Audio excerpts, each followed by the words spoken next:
주 예수 그리스도의 이름으로 감사하며 기도드립니다. 아멘.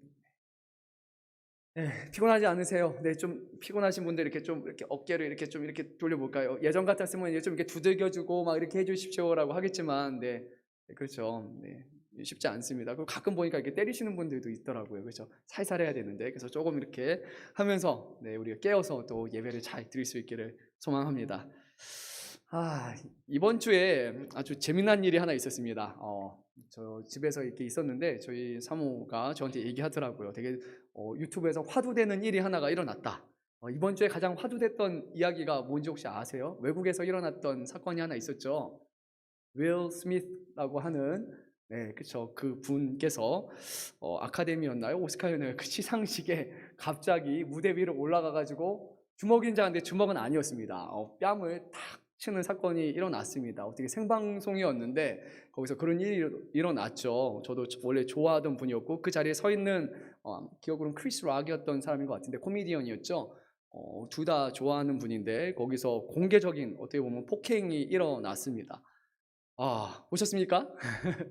네, 조회수가 어마어마합니다. 저 잘못 본 줄 알았습니다. 그리고 나서 아니 왜 이런 일이 일어났을까? 그 이야기를 보니까 어느 쪽에서 보느냐에 따라 좀 관점은 좀 다르겠지만 물론 결과적으로 봤을 때 폭행은 어떤 의미에서도 이제 우리가 용납할 수 있는 것은 아니죠. 그런데 이제 이 한 코미디언이 거기에 있는 윌 스미스의 부인 이름은 제가 잘 모릅니다. 그분이 이제 탈모가 좀 있습니다. 이제 흑인 분들이 보통 40대에서 50대로 넘어가면 탈모율이 상당히 높다고 합니다. 그래서 이제 탈모로 인해서 머리를 삭발하는 상태였는데 이제 이것을 이제 앞에서 공개적으로 조금 비꼬면서 코미디로 이제 얘기를 했죠. 예전에 G.I. 제인이었던 것 같은데 드미모였던 것 같습니다. 그분이 주연을 해서 그 당시에 이제 미국의 뭐 GI 우리 옛날에 뭐 유격대 막 이런 거 있었잖아요. 거기에 원래는 남성들만 들어갔는데 처음으로 여성으로 들어갔던 그 역할을 맡으면서 머리를 삭발하고 들어갔었는데 이 부인을 보면서 머리가 삭발해 있으니까 이제 GI 제인의 2탄에 나오겠다 뭐 이런 식으로 이제 그거를 비꼬면서 얘기를 했죠. 근데 그게 그냥 넘어갈 수 있는 그런 사건일 수도 있겠지만 근데 알다시피 이 조크라는 것은 상대방이 웃으면 괜찮은 건데 상대방이 기분이 언짢으면 그거는 조크가 아니겠죠. 근데 보니까 네, 부인의 표정이 별로 좋지 않았습니다. 저도 한번 돌려서 봤는데 처음에 윌 스미스가 살짝 웃는 것 같았는데 옆에 보니까 부인의 표정이 별로 좋지 않은 것 같아요. 그래서 결국 그 시상식 앞으로 가가지고 크리스 락에 그냥 뺨을 한 대 탁 때렸습니다. 와. 그러고 나서 이제 그때까지만 사람들이 다 이렇게 생각을 했어요. 이거 뭐지? 짜고 하는 건가? 라고 생각을 했는데 다시 무대로 내려와서 뭐 얘기를 하니까 내 부인의 이름 말하지 말라고, 거론하지 말라고 막 욕을 하면서 이렇게 하는 거 보고 이게 장난이 아니구나. 정말 심각한 상황이구나. 라고 이제 사람들이 이해하게 됐죠. 거기서 이제 윌 스미스의 편을 드는 사람과 또 크리스 락의 편을 드는 사람이 양쪽으로 이렇게 갈리게 됐습니다. 대부분의 경우 크리스 락이 그래도 잘 이끌고 나갔다. 뭐 그 정도의 조건은 충분히 이해해 줘야 되는 게 아니냐라고 하지만 또 한편에서는 아니 나라도 내 부인에 대해서 이제 탈모나 그렇게 힘들어하는 부분에 대해서 그 공개적으로 언급해서 그거를 조크로 말한다면 기분이 상할 거다라고 또 이렇게 생각하는 사람이 양쪽에 이제 갈리게 됐습니다. 나중에 이제 얘기를 들어보니까 아니 왜 경찰이 바로 그 자리에서 연행을 하지 않습니까? 이제 미국 같은 경우는 아주 강하거든요. 폭행한 거에 대해서 바로 연행돼야 되는데 크리스 락이 이제 거기 있던 경찰과 얘기를 했는데 바로 연행하지 않는 걸로 그렇게 했기 때문에 결국 경찰이 잡아가지 않고 그래서 윌 스미스로 계속해서 그 이후에 있는 파티도 이제 참여했다라고 그렇게 말합니다. 만약에 크리스 락이 잡아가십시오라고 했다면 바로 연행되었을 거라고 저는 생각이 듭니다. 그래서 이제 어떤 사람들의 이런 댓글이 달렸습니다. 정말 충격적인 것이 이것이다.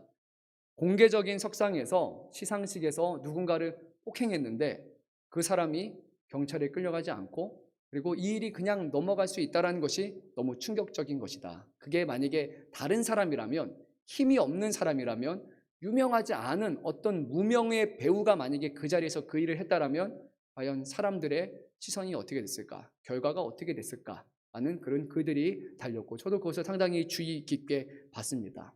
윌 스미스라는 대배우가 그리고 그 시상식에서 시상을 한 그런 대배우가 아니라 정말 아무도 모르는 사람이 만약에 그렇게 했다라면 전혀 다른 결과가 나오지 않았을까 저도 생각합니다.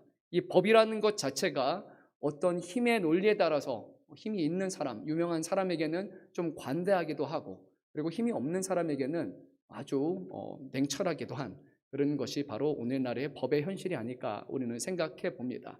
오늘 말씀은 바로 이런 법 또는 세상의 불의에 대해서 지금 말하고 있습니다. 이 전도자가 이 세상을 보니까 지금 일어나는 일은 바로 이렇습니다. 불의가 일어나고 있는데 이 불의에 대한 즉각적인 심판이 온전히 이루어지지 않고 있기 때문에 사람들이 결국 선을 행하는 것보다 선택적으로 그리고 악을 행하게 되었다라고 말합니다. 아주 강경한 심판이 즉각적으로 일어난다면 사람들이 악을 행하지 않겠지만 그렇지 않기 때문에 악행을 했는데도 벗어나는 사람들이 많다 보니까 그러니까 결국 사람들이 선보다는 악을 행하는 것이 아니냐라고 그렇게 말을 합니다. 그래서 오늘 본문의 9절에서 11절 말씀을 보게 되면 악인이 지금 번영하고 있는 것에 대해서 말하고, 그리고 12절과 13절에서는 그런데 그 가운데서도 하나님의 공의와 심판이 있다라는 것을 말하고 있고, 그리고 14절 말씀에 보게 돼서는 하나님이 즉각적으로 심판하지 않는 것처럼 또 보인다라는 다소 이렇게 좀 이렇게 모순적인 그런 말씀을 우리 하고 있는 것을 보게 됩니다.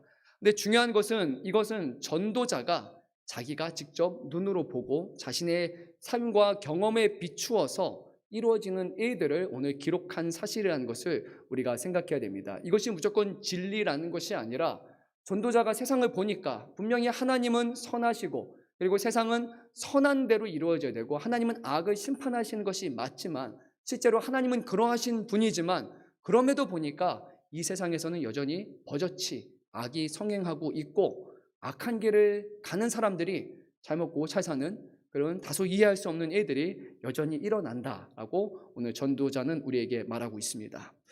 오늘 말씀 우리가 한번 9절 10절 말씀을 한 목소리로 한번 읽어보도록 하겠습니다.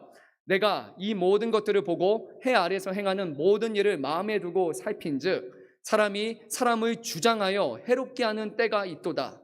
그런 후에 내가 본즉 악인들은 장사 지낸 바 되어 거룩한 곳을 떠나 그들이 그렇게 행한 성읍 안에서 잊어버린 바 되었으니 이것도 헛되도다. 말씀이 조금 모호하고 좀 헷갈리는 부분이 있지만요, 이것을 풀면 이렇게 됩니다. 전도자가 보니까요, 악을 행한 사람들이 있다는 겁니다. 그러니까 사람들이 자기에게 주어진 권력, 이런 힘을 사용해 가지고 사람이 사람을 해롭게 한다라고 합니다. 권력, 힘을 통해서 이롭게 해야 되는데 누구를 돕고 세우는 일이 아니라 그것을 통해서 폭력으로 사용해서 다른 사람들을 착취하거나 악을 행하는 일들이 버젓이 일어나고 있다라고 말합니다. 공감하십니까? 그런 일들이 일어나죠.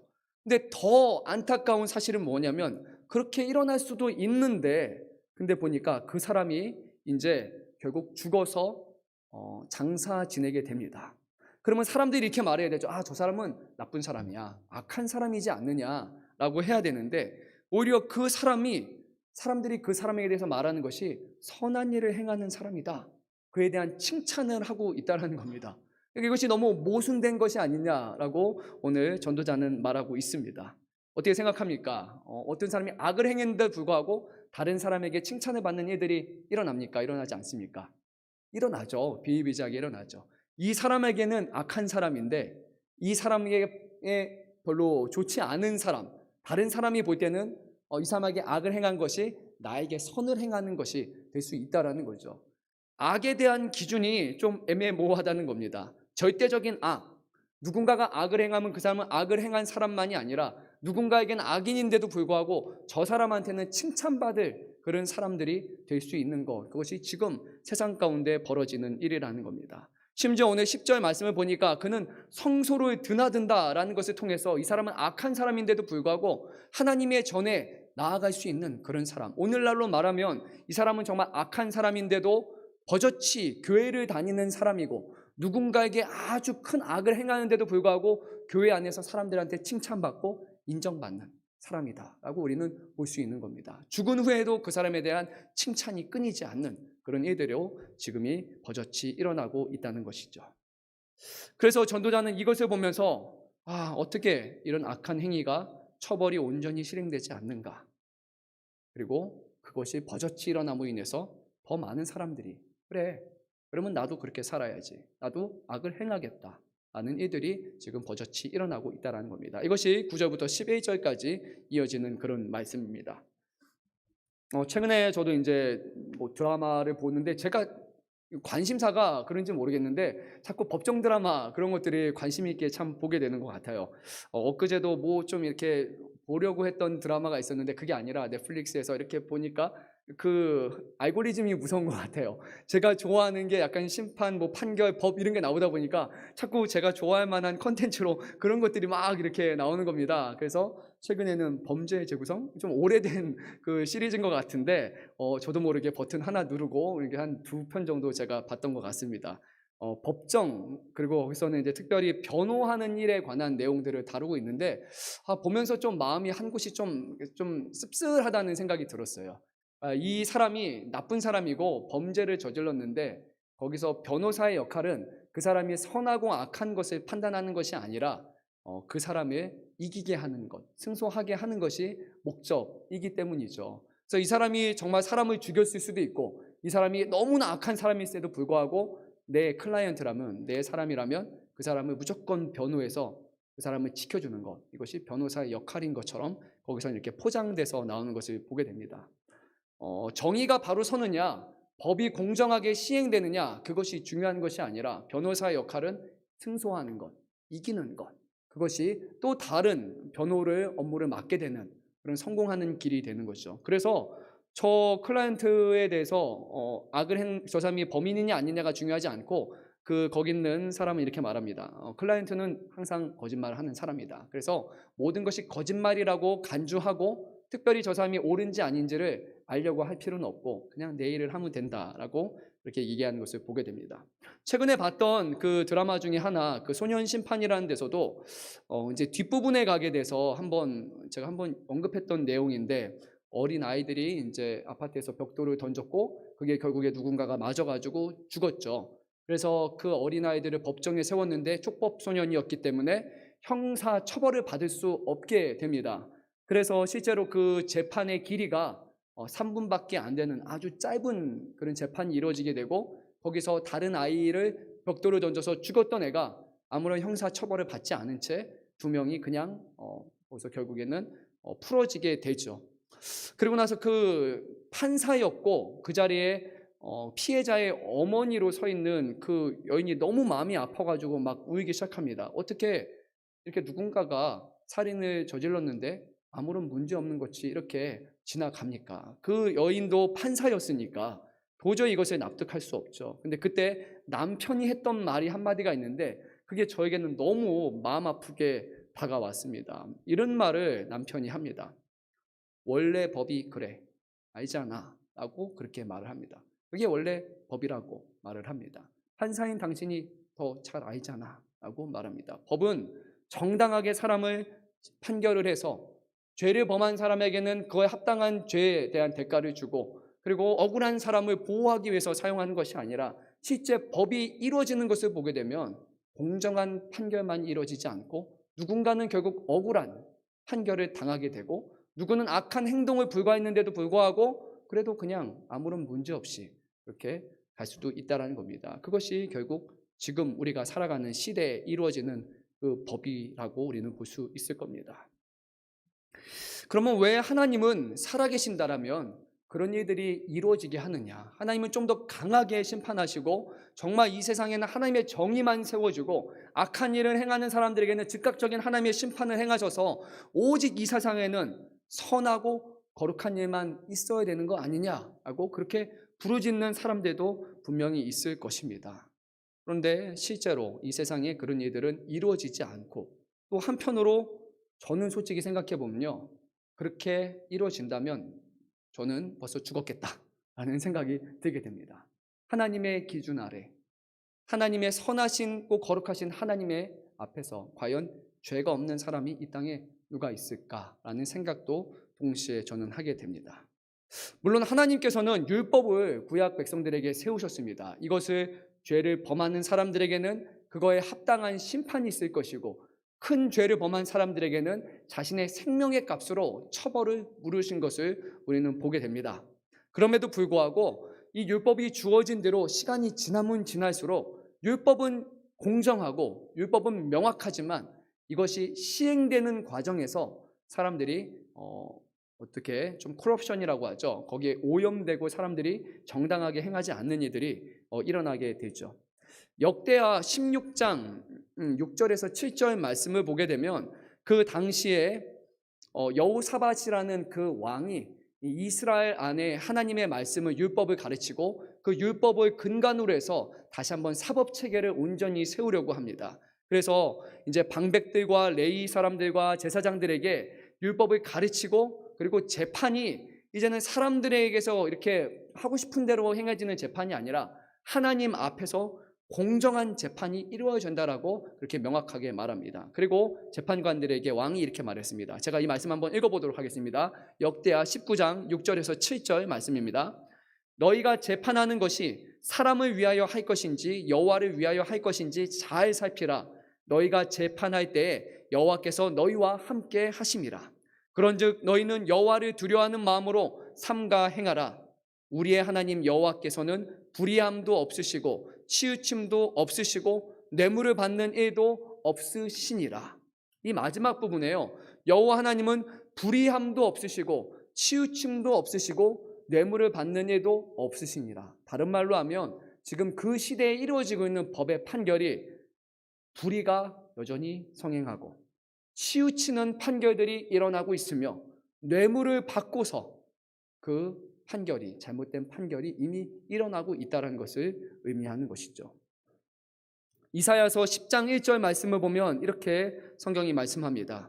불의한 법령을 만들어 불의한 말을 기록하며 가난한 자를 불공정하게 판결하여 가난한 내 백성의 권리를 박탈하며 과부에게 토색하고 고아의 것을 약탈하는 자는 화 있을진저라고 말씀하셨습니다. 불의한 법령 자체가 이미 법이 세워질 때부터 불의하다는 겁니다. 특정 사람들을 위해서 이로운 법들이 세워지는 것이고 불의한 말들이 기록되고 가난한 자이기 때문에 가난해서 힘이 없기 때문에 불공평한 판결이 이미 일어나고 있었다라고 그렇게 성경은 기록하고 있습니다. 하나님이 세우신 법의 문제가 아니라 사람들이 그 법을 가지고 자신이 원하는 방식으로 이것을 결국 바꾸고 뒤틀고 그래서 불공정한 일이 일어났다고 성경은 말씀하고 있습니다. 하나님께서는 죄를 범한 사람에 대해서 그 죄를 심판하라라고 말씀하셨습니다. 생명에는 생명으로, 눈에는 눈으로, 이에는 이로, 손에는 손으로, 발에는 발로. 신명기 19장 21절 말씀에서 이것을 기록하고 있죠. 이것을 좀 더 유식한 말로 말하면 우리는 동해보복법이라고 합니다. 렉션 탈리오네스라고 하는 부분인데요. 이것은 동해보복법은 동일한 상해나 배상의 원칙을 적용한 일종의 처벌법이라고 알려져 있습니다. 어떤 거냐면 내가 다른 사람을 한 대 때렸으면 그 사람도 한 대 맞아야 된다는 거고 그 사람이 이빨을 하나를 뺐으면 똑같이 이빨을 하나를 빼는 동일한 처벌을 받아야 된다는 겁니다. 왜 이런 동해보복법이 제정되었는가? 이것은 그 사람을 심판하고 판단하기 위해서가 아니라 실제로 이 법이 세워진 제정 목적은 딱 그만큼의 판결만 하라는 목적으로 세워졌다고 합니다. 제가 한번 얘기했던 것 같은데요. 뭐라고 했죠? 느와르 영화나 아니면 중국의 그런 영화, 무술 영화들을 보면은 자주 등장하는 거죠. 이렇게 어느 사람이 열심히 막 이렇게 이렇게 운동을 한 다음에 엄청난 무술을 익힌 다음에 나중에 이제 자신의 스승의 원수를 찾아갑니다. 내가 정말 나의 스승의 원수를 갚기 위해서 평생을 했고 그래서 이렇게 해서 딱 이깁니다. 그리고 나서 이제 끝납니다. 이제 2탄이 아마 나올 거예요. 그러면 죽은 스승, 또 다른 스승의 이제 그걸 원수를 갚기 위해서 그 제자가 또 열심히 합니다. 또 이제 3탄이 나올 거예요. 이 사람이 죽었으니까 이 사람이 원수를 갚기 위해, 또 이 사람이 원수를 갚기 위해. 아마 제가 보기엔 20탄, 30탄도 나올 수 있습니다. 계속해서 원수 갚고 원수 갚는 일들이 계속 일어난다는 거예요. 너무 좀 황당한 일일 수도 있겠지만 실제로 원수 갚는 일들이 계속 이루어지다 보면 계속해서 끝도 없는 원수가 그런 일이 일어날 수 있다는 거죠. 그래서 이 함무라비 법전이나 아니면 로마의 성문법인 12동판법에서 사용하는 이런 동해보복법과 같은 그런 내용들은 너무 과도한 판결을 해서 법을 심판하는 것이 아니라 딱 이 정도만의 처벌을 하고 그리고 거기서 노임을 받게 하기 위해서 법들이 이제 세워졌다고 합니다. 오늘날 세워진 법들도 아마 그런 체계 안에서 세워졌을 겁니다. 법의 심판이 우리가 기준으로 볼 때는 조금 모자랄 수도 있습니다. 저 사람은 정말 사람을 죽였으니까 사람을 죽일 정도의 판결을 받아야 되지 않는가?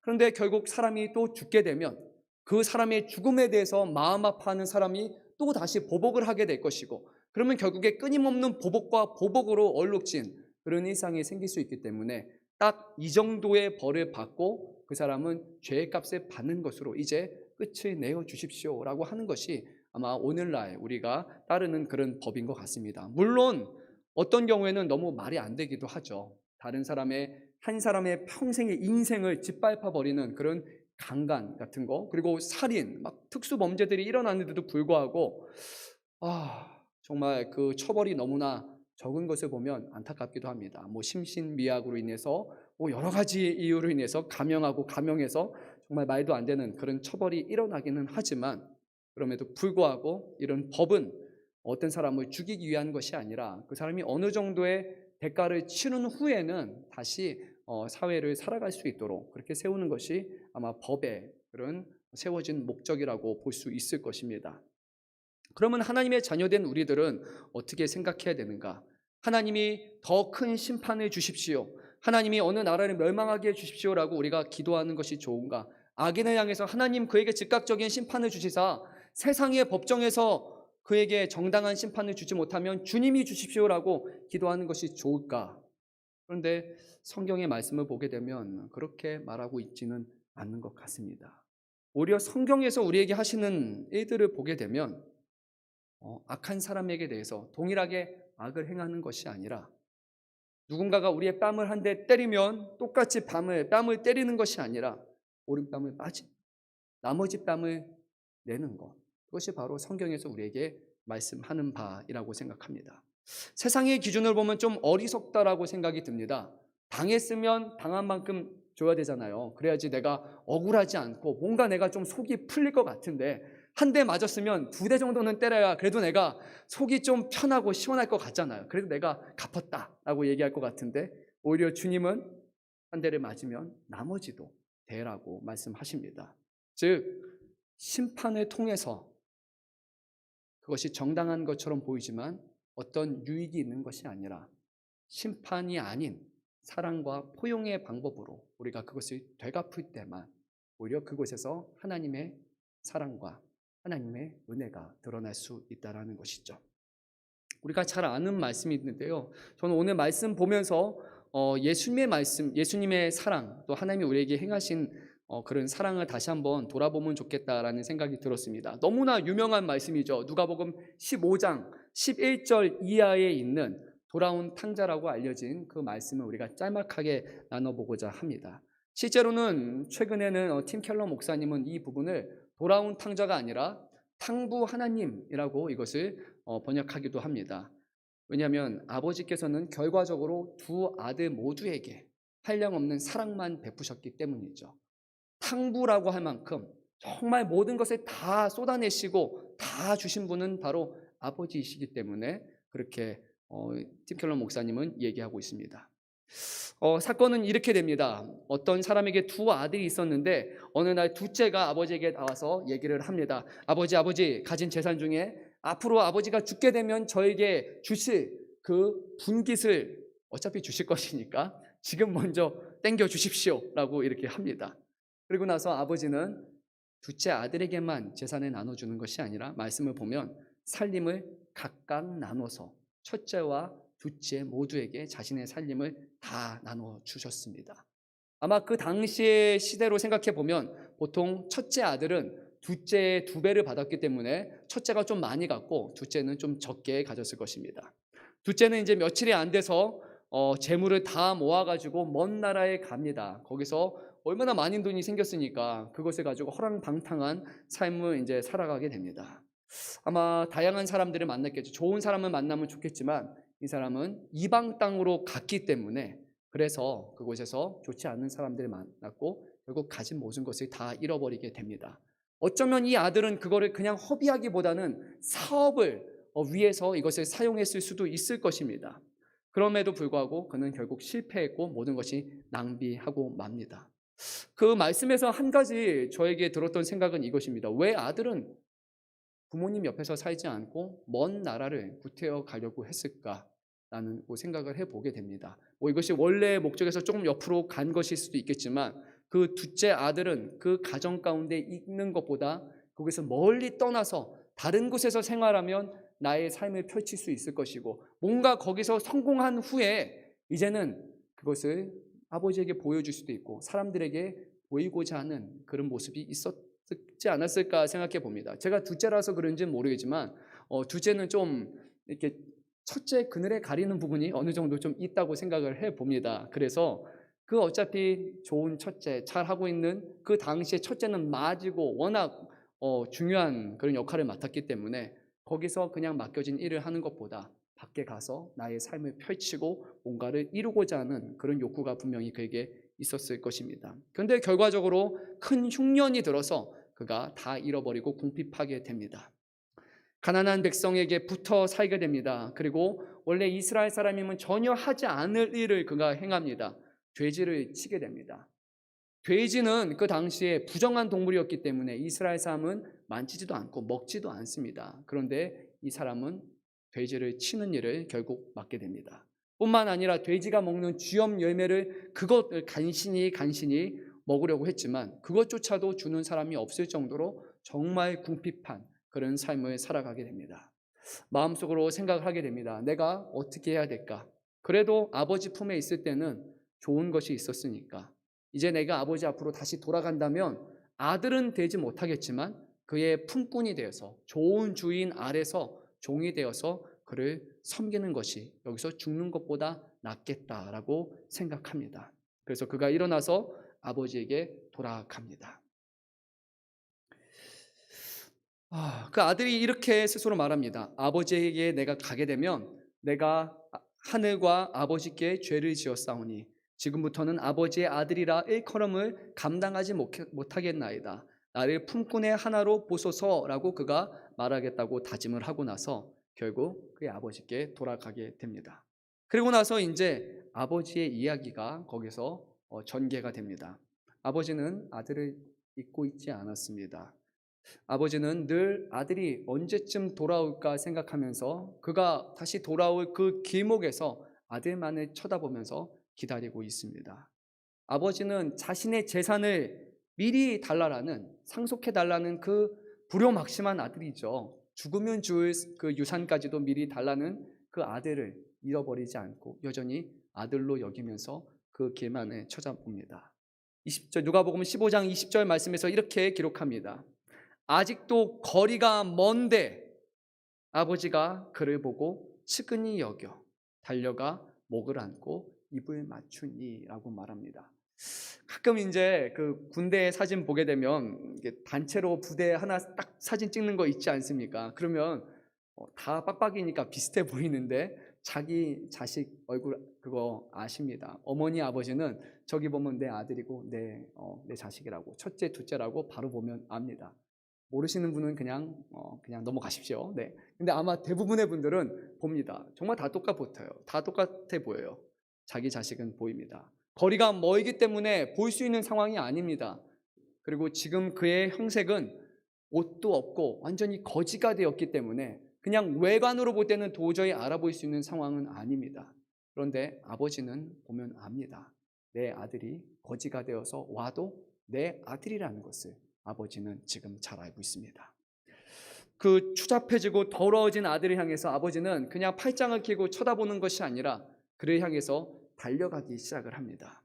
측은히 여겨 달려가서 더러운 그 아들의 목을 안고 입을 맞춥니다. 그리고 나서 종들에게 시켜서 제일 좋은 옷을 그에게 내어다가 입히고 손에는 가락지를 씌우고 발에 신을 신기라 이렇게 말합니다. 그리고 한 가지를 더 요청합니다.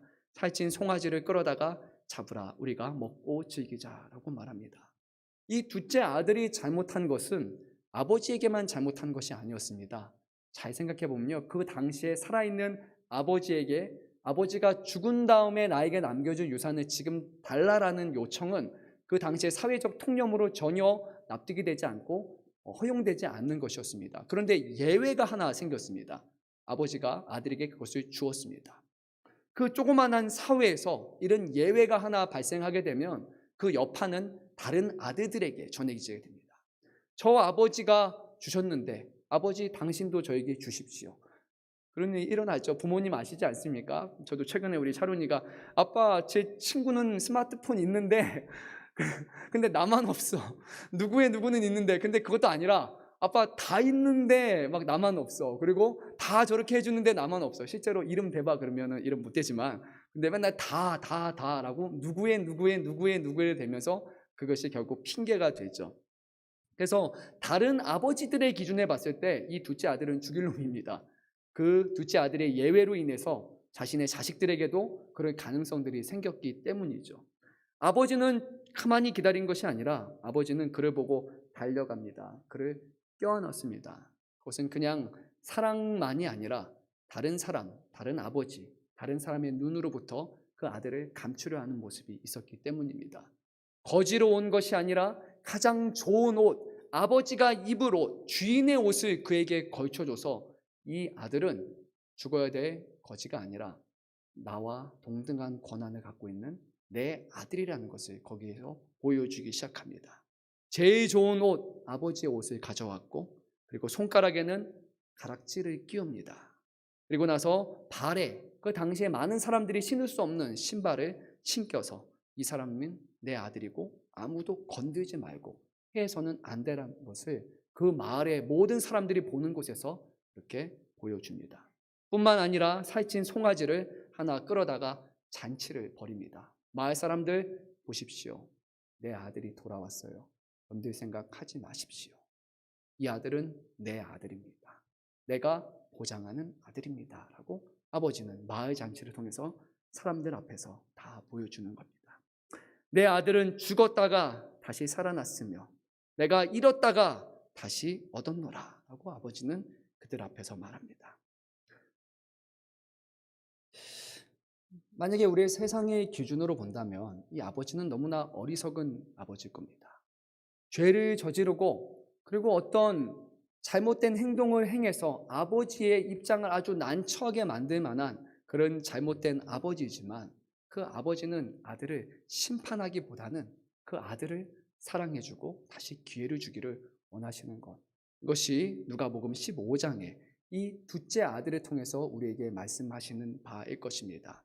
하나님의 관심사는 우리가 죄를 행했을 때 죄에 대한 정당한 심판을 행해서 그 죄에 대한 대가를 받아 죽게 하시는 것이 아니라 그 죄를 범한 자녀를 품으시고 그를 다시 회복시켜 주시고 그를 살리시는 것, 그것이 주님의 마음이라고 우리는 볼 수 있습니다.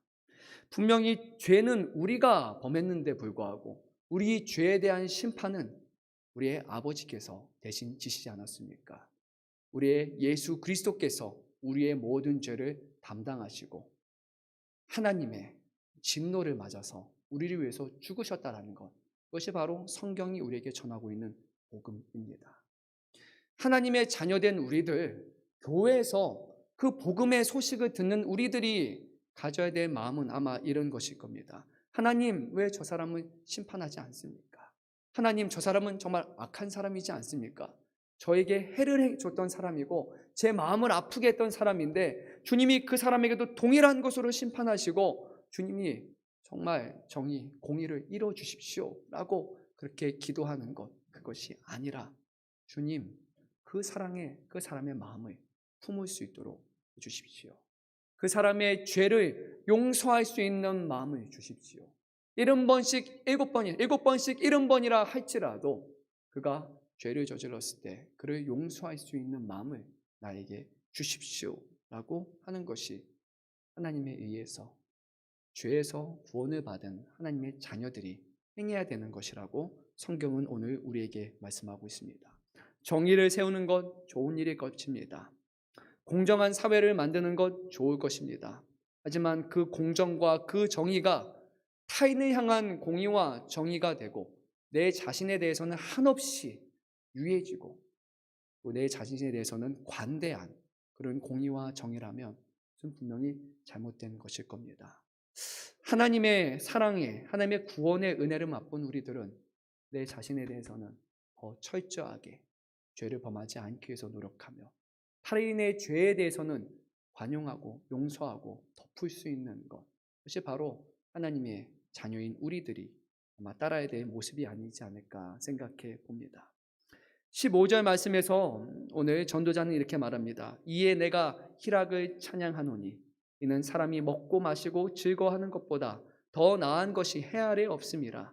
하나님이 사람을 해 아래 살게 하신 날 동안 수고하는 일 중에 그러한 일이 그와 함께 있을 것이라. 갑자기 먹는 것, 기뻐하는 것에 대해서 말하고 있습니다. 왜 그럴까요?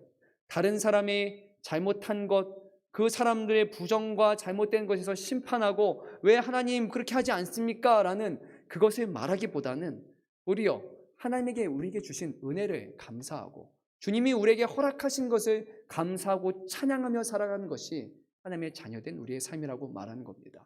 공의와 정의를 행하시고 심판을 행하십시오 라는 것보다 하나님 받은 은혜가 큽니다. 하나님 내가 많은 것을 받았습니다. 이것을 감사하며 살아가는 것이 바로 자녀된 우리의 모습이라는 겁니다. 심판은 우리가 행하는 것이 아닙니다. 하나님이 마지막 때가 되면 선에는 선한 것으로 악한 것에는 악한 것으로 행하시겠다고 말씀하셨습니다. 제자들이 말합니다. 왜 심판하지 않습니까? 혹시라도 하나님의 심판으로 인해서 지금 하나님의 자녀된 누군가가 상처를 받는 것을 주님께서 하지 않기 위해서, 그를 보호하기 위해서 지금 심판하지 않는다라고 우리 주님은 말씀하셨습니다. 하지만 마지막 심판은 분명히 있을 것입니다. 우리는 심판할 수 없지만, 우리는 공정하게 심판할 수 없지만 주님은 행하실 것입니다. 각자가 이 땅에서 행한 대로 선한 사람은 복을 받을 것이고 악한 사람은 망할 것이라고 분명히 주님은 우리에게 말씀하셨습니다. 우리의 관심사는 타인의 죄가 아니라 하나님 앞에 선 우리의 죄를 마주하고 바라봐야 됩니다. 저 사람은 왜 저렇게 합니까가 아니라 하나님, 제가 이렇게 했습니다. 하나님, 제가 하나님 앞에 범죄했습니다. 하나님 앞에 온전히 살아가지 못했습니다. 내 자신의 죄를 하나님 앞에 아뢰고 통회하면서 하나님 앞에 온전한 모습으로 살아가는 삶, 그것이 하나님의 자녀된 사람의 모습이 아닐까 생각해 봅니다. 오늘 우리의 마음이 심판보다는 서로를 사랑하는 것에 힘쓰기를 원하며 하나님 앞에 심판을 맡기고 우리는 우리에게 주신 그 사랑의 삶을 살아갈 수 있기를 간절히 소망합니다. 우리 교회 안에도 분명히 서로 간의 상처가 있겠죠. 말 못할 상처들이 분명히 이루 말할 수 없는 상처들이 있을 겁니다. 우리 교회뿐만이 아니라 가정에도 많은 상처가 있을 것이고 가까울수록 더 많은 상처가 주기도 하고 당하기도 할 것입니다.